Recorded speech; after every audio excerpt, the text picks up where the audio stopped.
अभी नैना की सगाई को 2 महीने ही हुए थे कि रवि के घर वाले बोले कि बस अब शादी की तैयारी शुरू कर दो, कोई अच्छा सा शुभ मुहूर्त निकलवा कर। बस नैना की तो धड़कन बढ़ने लगी।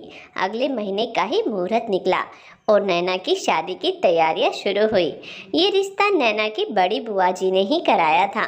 वो बार बार नैना को कहती, भाई अब थोड़ी सहन शक्ति सीख, ससुराल में काम आएगी। और वैसे भी तेरे परिवार में सास, ननद और जेठानी है, और जेठानी बेचारी गाय है, तभी निभा रही है। ननद और सासू माँ बेटी दोनों बहुत ही खूंखार है, बचकर रहना।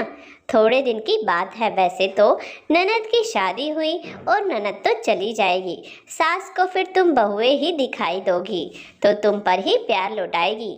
बस इतना ही सहन करना, कुछ ज़्यादा बोलना नहीं उन दोनों के सामने। बुआ जी ने नैना को बहुत अच्छे से समझा दिया था। नैना की बड़ी धूमधाम से शादी हुई और नैना विदा होकर ससुराल पहुंच गई।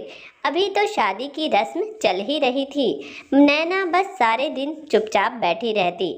2-3 दिन में सारी रस्में हुई, सभी रिश्तेदार चले गए। अब बस नैना की सासू माँ, ननद, पति, जेठ जेठानी थे घर में। ससुर तो थे नहीं, बहुत समय पहले ही भगवान को प्यारे हो गए थे। नैना ने अब रसोई घर में अपनी जेठानी के काम में मदद भी कराने लगी। नैना को कुछ भी पूछना होता तो अपनी जेठानी से ही पूछती। अभी तक नैना और उसकी सास की तो कुछ ज़्यादा बोलचाल हुई नहीं थी। नैना ने अपनी जेठानी से पूछा, दीदी क्या मम्मी जी बहुत ही ज़्यादा खड़ूस हैं? नैना की जेठानी ने जवाब दिया, धीरे धीरे सब पता चल जाएगा, इसी घर में रहना है अब तुम्हें। नैना थोड़ी उदास सी रहती।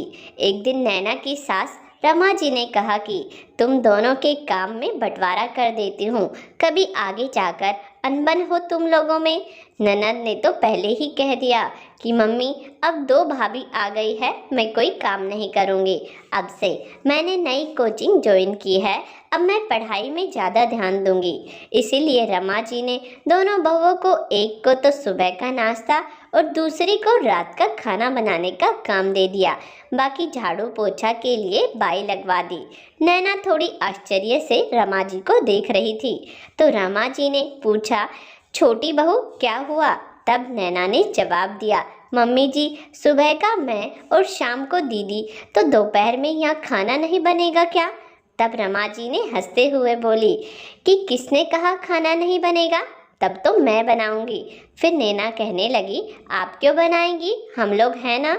रमा जी ने कहा, क्यों मैं नहीं बना सकती? सास क्या घर के काम नहीं कर सकती?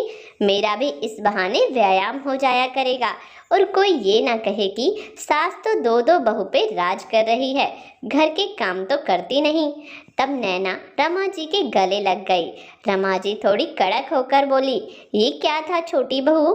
नैना ने बताया, मेरे दिल में जितना बोझ था वो उतर गया। सब कहते थे कि तेरी सास तो बहुत कठोर है, लेकिन आप तो बिल्कुल विपरीत है।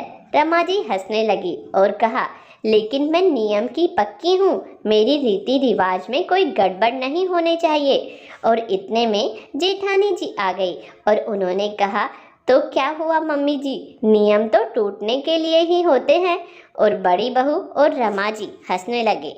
जेठानी जी ने नैना को कहा कि उस दिन तुमने पूछा था ना मम्मी जी खड़ूस है क्या, मिल गया क्या अब इसका जवाब? तब नैना ने कहा, हाँ। जेठानी जी ने पूछा, क्या समझ आया? नैना ने बताया कि यही कि नियम तो टूटने के लिए ही होते हैं। इस बार तीनों सास बहू एक साथ जोर से हंसने लगे। दोस्तों, यह कहानी आपको कैसी लगी हमें कमेंट्स बॉक्स में ज़रूर बताएं। धन्यवाद।